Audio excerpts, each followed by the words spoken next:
একটি দুটি নয় ৫ শতাধিক গুম খুনের সাথে জড়িত থাকার অভিযোগ রয়েছে সাবেক সেনা কর্মকর্তা জিয়াউল আহসানের বিরুদ্ধে। এর মধ্যে শতাধিক ব্যক্তিকে গুমের পর হত্যার ঘটনায় তার বিরুদ্ধে আন্তর্জাতিক অপরাধ ট্রাইব্যুনালে আনুষ্ঠানিক অভিযোগ দাখিল করে প্রসিকিউশন। অভিযোগ আমলে নিয়ে পরবর্তী শুনানির জন্য ২১ ডিসেম্বর দিন ধার্য করেন ট্রাইব্যুনাল ১।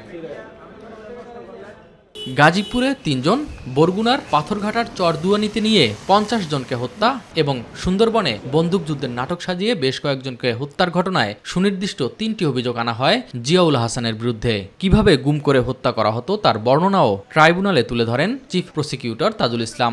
১০০-ও বেশি মানুষকে গুমপূর্বক হত্যা করা এবং তাদের হত্যা করার পর তাদের লাশকে পেট ফেরে নাড়ি ভুড়ি বের করে দিয়ে সেগুলোর সাথে সিমেন্টের ব্লক, সিমেন্টের বস্তা বেঁধে কখনো বরগুনা থেকে বলেশ্বর নদীতে সুন্দরবনে, কখনো শীতলক্ষায়, কখনো বুড়িগঙ্গায় এবং কখনো রাস্তার ধারে ব্রিজের থেকে ফেলে দেওয়ার অভিযোগগুলো সেগুলো আমরা আজকে দাখিল করেছি।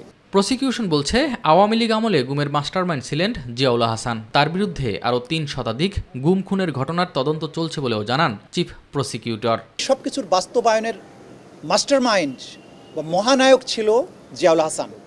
যে তার যে নিষ্ঠুরতা, তার যে হত্যাকাণ্ডের ধরন এবং হত্যাকাণ্ডের যে পরিমাণ, এটা বাংলাদেশে আর কারো তুলনীয় নয়। বাকি আরও ৫ শতাধিক হত্যাকাণ্ডের বিষয়গুলো তথ্য প্রমাণাদি আমাদের হাতে আছে। এগুলোকে ফর্মুলেট করে আলাদাভাবে তার বিরুদ্ধে তদন্ত রিপোর্ট দাখিল করা হবে। সেখানে সালাউদ্দিন আহমেদ সাহেব, চৌধুরী আলম, ইলিয়াস আলী, হাফেজ জাকির, গোলাম কিবরিয়া মিহিন সহ আরও যে সমস্ত উল্লেখযোগ্য গুমের ঘটনা ঘটেছে সেগুলোর ব্যাপারেও বিস্তারিত তথ্য তখন আপনারা জানতে পারবেন ইনশাআল্লাহ। এদিকে জুলাই হত্যাকাণ্ডে মানবতা বিরোধী অপরাধের মামলায় হাসানুল হক ইনুর বিরুদ্ধে পরবর্তী সাক্ষ্য গ্রহণের জন্য ২৪ ডিসেম্বর দিন ধার্য করেন ট্রাইব্যুনাল ২। একই ট্রাইব্যুনালে আবু সাইদ হত্যা মামলার সাক্ষ্য গ্রহণ চলে।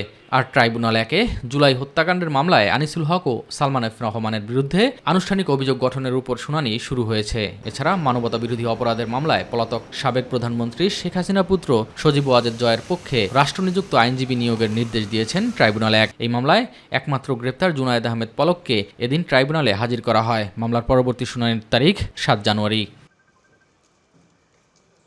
এস এম আরিফ, মাই টিভি, ঢাকা।